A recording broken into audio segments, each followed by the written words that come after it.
Welcome to the Deep Dive. If you've ever felt, a bit overwhelmed by everything or maybe stuck focusing on what's wrong instead of what's right, well, this deep dive is definitely for you. Today, we're exploring gratitude journaling. Our mission is to really dig into the sources, pull out the surprising facts, the powerful insights, and basically give you a shortcut to being well-informed, maybe even a bit happier. That's absolutely right. And what our sources show is that this isn't just some, feel-good trend. It's actually a structured, evidence-based practice rooted in positive psychology. We're going to uncover how it fundamentally shifts your focus, basically retraining your brain away from deficits and towards, appreciating what you already have. Okay, so let's unpack that core idea. Gratitude journaling, it's more than just making a list, right? The sources say it's an intentional, consistent practice, recording, reflecting on what you're thankful for. And the key bit seems to be the why. Describing why something makes you grateful. That's what deepens the feeling, yeah. Makes it more than just a thought. Turns into an actual emotion. Exactly. And the purpose behind it. It's about systematically shifting your attention away from the problems towards the blessings. Our brains, they have this negativity bias. It's natural, kind of a survival thing. Gratitude journaling actively works against that. It's like retraining your perception, actively scanning for the good things, a kind of training tool for how you see the world. Okay, that makes sense. So if you want this to work, you mentioned intentionality, consistency. That was the third one. Specificity. Right, specificity. These are like the three pillars then. Precisely. Intentionality first, it's purposeful. You're choosing to cultivate appreciation, even on tough days. It's a deliberate act. Okay. Then consistency. The big benefits, they build up over time. You need that regular practice, daily, weekly, whatever works, but regular. That's what helps, rewire the brain. We see shifts in like 21 days sometimes. It builds like a muscle. Wow, 21 days. Okay. And the last one, specificity. You said that was critical. Yes, maybe the most critical for really feeling it. Detailed personal entries make all the difference. Like instead of just, I'm grateful for my family, something like, I'm grateful for how my sister sends me funny videos when I'm down. It always makes me laugh. See the difference? Yeah, totally. It brings it to life. You can almost feel it then. Exactly. It engages the emotions, the senses. It moves from just thinking about gratitude to actually feeling grateful. Activates different parts of the brain. So how is this different from, say, just keeping a regular diary? Lots of people do that.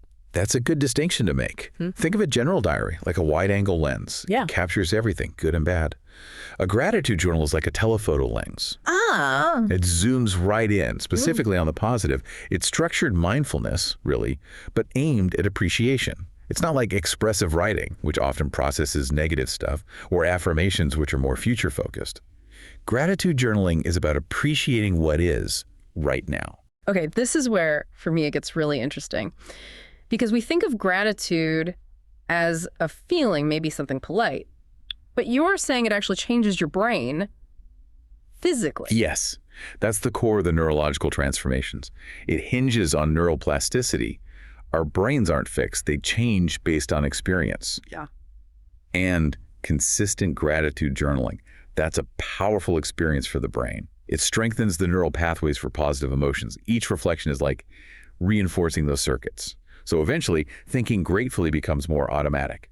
Less effort, more natural. That's kind of amazing, literally rewiring. But is there proof? Can scientists actually see this happening? Oh, absolutely. We have solid fMRI evidence. Brain scans show increased activity when people feel gratitude, specifically in areas like the medial prefrontal cortex that's key for social stuff. Empathy, regulating emotions, it lights up. Wow. There was a study, Indiana University, I think, they did a gratitude letter intervention. Months later, those people still showed heightened sensitivity in their prefrontal cortex, lasting changes. Months later. Okay. Yeah. And another one, University of Oregon, found just 3 weeks of practice changed brain activity. Get this, it increased the brain's reward response when people gave to charity, more so than when they received something themselves. No way. So it makes being generous feel better. Essentially, yes. It sort of recalibrates the brain's value system towards altruism. We also see effects in the hippocampus, amygdala memory and emotion centers, and even increases in gray matter linked to being a generally grateful person.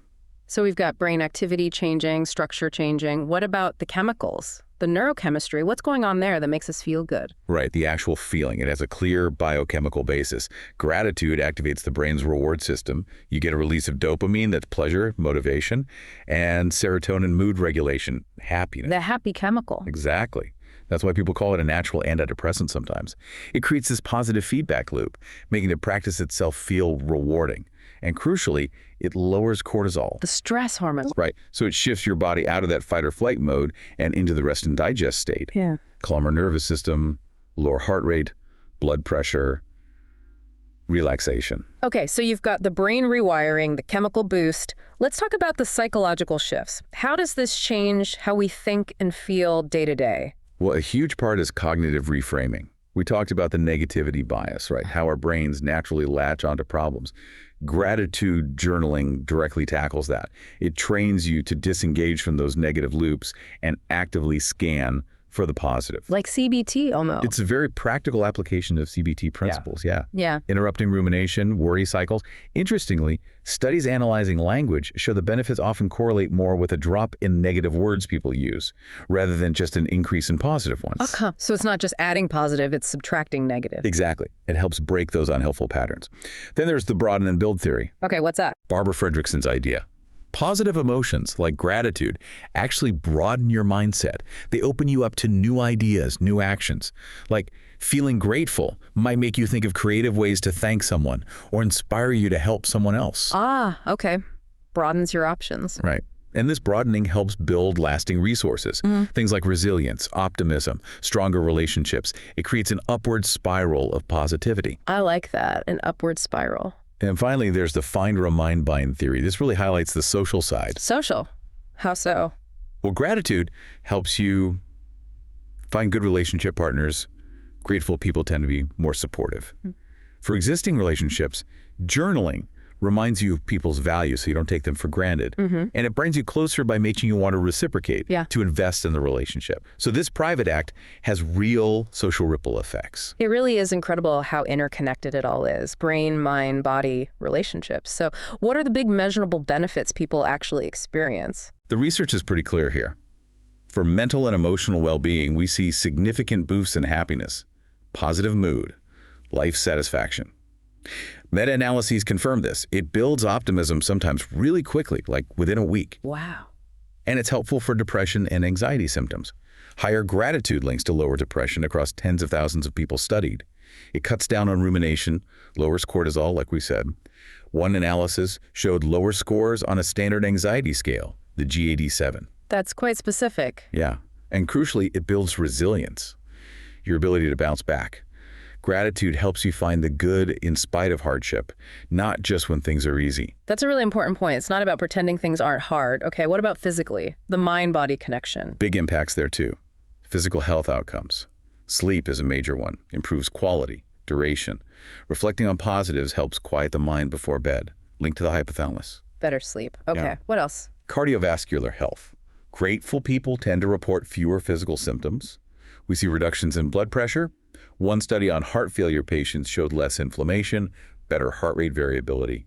Again, it's that calming effect on the nervous system. Lowering stress, basically. Exactly. And it also seems to promote healthier behaviors. Grateful people often exercise more, eat better. A positive mindset tends to lead to positive actions for your health. Makes sense. And the social side, you touched on the find, remind, bind. How does that play out in strengthening connections? It really deepens relationships, fostering social flourishing. When you reflect on what others do for you, you appreciate them more. That changes how you interact. It enhances empathy. Both people feel more valued. Yeah, I can see that. And it drives pro-social behavior generosity, that pay it forward idea. Grateful people are more likely to help others, even if it costs them something. Remember that Oregon brain study? Right, where giving felt more rewarding. Exactly. Gratitude fuels kindness. Okay, this is all incredibly compelling. So for someone listening thinking, right, I need to try this, how do they actually start? What are the first practical steps? Good question. Initiating your practice. First step. Choose your medium, physical notebook, digital app, doesn't really matter. Whatever you'll actually use consistently. Find what works for you. Okay. Step 2. Establish a routine. Make it part of your schedule. Specific time, quiet place. Morning works for some, sets a positive tone. Evening works for others, helps wind down, improves sleep. Consistency is key. Protect that time. Exactly. Step 3, frequency and duration. Start small. 5-15 minutes is plenty. Daily is great for habit building, but maybe 1-3 times a week is more sustainable long term. Avoid gratitude fatigue. Right, don't want it to feel like a chore. Precisely. And step 4, a really good starting point, is the 3 good things exercise. Ah, yes, I've heard of this. Simple but effective. Write down 3 things that went well. And crucially reflect on why they happened. That why deepens it. Helps you see your role or others' roles. Okay, 3 good things and why. Got it. But how do you make sure the entries are, well, meaningful, not just superficial lists? That's where crafting meaningful entries comes in. Focus on depth over breadth. Better to explore 1 or 2 things in rich detail than rattle off 10 things quickly. The goal is to feel it. Feel the gratitude. Yes. Maybe pause after writing, close your eyes, savor the feeling. And again, specificity. We keep coming back to this, but it's vital. Give us another example. Okay, instead of grateful for my home, try grateful for that cozy armchair by the window where the morning sun comes in. Sitting there with coffee feels so peaceful and safe. Much better, more vivid. Or not just grateful for friends, but so grateful Sarah called today just to check in. Knowing she thought of me made me feel really cared for. That detail connects you emotionally. Yeah, you paint a picture. Okay, but what if you get stuck, writer's block? Or just feel like you're writing the same things over and over? Very common. That's where journaling prompts are gold. They nudge you to look in different areas. Think categories, like people relationships. Who helped you this week? What lesson did someone teach you? Okay. Experiences, events. Best part of your day and why. A simple pleasure you enjoyed, like a song or a good meal. Personal growth, a skill you're thankful for. A past mistake you learned from. Oh, that's a good one. Finding gratitude in mistakes. Yeah, and the everyday world. Something beautiful in nature you saw. Something you usually take for granted, like clean water. Prompts. Keep it fresh. That's a great list of prompts. Okay, so for people who've been doing it a while or want to go deeper, what are some advanced techniques? Good question. To deepen the practice, there are several things. The gratitude letter is really powerful. You write a detailed, heartfelt letter, maybe 300 words, to someone you haven't properly thanked. You have to send it. You get benefits even if you don't. But for maximum impact, a gratitude visit where you read it aloud to them can be profound. Wow, okay. Intense. Then there's the gratitude jar. Simpler, more tangible. Write gratitudes on slips of paper, put them in a jar. It becomes this visual reminder of abundance. Great for families too. Read them out periodically. I like that. Visual. There's also sensory gratitude. Focusing on your senses, like a gratitude walk, intentionally noticing sights, sounds, smells you're grateful for. Or sensory journaling. 3 things I was grateful to see, her smell, taste, touch today, really grounds you in the present. Tuning into the senses. And one more advanced one, mental subtraction. This tackles that problem of taking things for granted, hedonic adaptation. How does that work? You imagine life without something good. What if I'd never met my partner? What if I lost this ability? Simulating the loss makes you appreciate its presence much more strongly. It evokes powerful gratitude. That sounds intense but effective. Okay, this is a great toolkit. But are there pitfalls, challenges people run into? Definitely. Navigating common pitfalls is important. We mentioned repetition or feeling obligated, varying frequency, using prompts, focusing on detail, changing the method helps there. But a deeper challenge is avoiding the dark side, you could say, toxic positivity or emotional bypassing. Right, using gratitude to kind of paper over negative feelings. Exactly. Forcing gratitude when you're genuinely feeling awful can feel fake, invalidating. It can even make things worse if you feel you're failing at being grateful. So how do you keep it real? How do you practice gratitude authentically without ignoring pain or sadness? That's the key. Cultivating authentic gratitude. First, you have to acknowledge the full spectrum of emotion.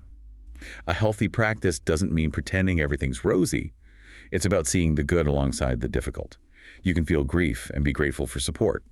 You need to allow and process the tough emotions too. So don't bypass them. No. And prioritize authenticity over performance. If it feels forced, it won't work anyway. On a really bad day, maybe the most authentic entry is just, this was hard. Feeling grateful is difficult right now. Honesty first. Yes. And from that honest place, maybe you find something small. Gratitude for a cup of tea or your own strength. Also, distinguish gratitude for hardship from gratitude in spite of hardship. Ah, okay. You're not grateful for the bad thing. No.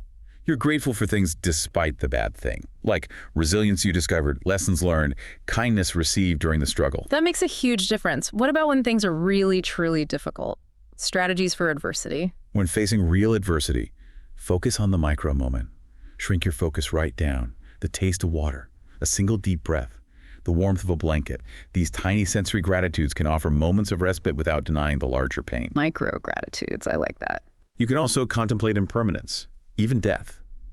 Sounds morbid, maybe, but reflecting on life's fragility can spark deep appreciation for the present, for being alive, for the people you have. And try to reframe challenges as opportunities. Ask, what is this teaching me? What strength am I building? How does this clarify what matters? A mature practice integrates gratitude with all your emotions. It lets you hold life's complexity. It moves from just an exercise to a way of being. What a truly comprehensive look at this. It's so much more than just thinking positive. It's a real tool, isn't it? It really is. To sum up, it's a defined psychological tool. It's neurologically transformative, changing the brain, the chemistry. It's psychologically effective, reframing thoughts, broadening perspectives, building connections. And the benefits are holistic. Mental, emotional, physical, social, all linked. The evidence really stacks up. And for anyone wanting to start, that 3 good things exercise sounds like a perfect, manageable entry point. Absolutely. Simple but profound. And for those already practicing, remember to keep it fresh. Vary it, go deeper, and always aim for that authentic gratitude that fits with your whole emotional life. It's a skill, ultimately, a skill of seeing, appreciating, connecting. And like any skill, it develops with practice. Thank you for joining us on this deep dive. Really fascinating stuff. My pleasure. And maybe a final thought for everyone listening. Just consider for a moment how automatic that habit of focusing on what's missing might be for you.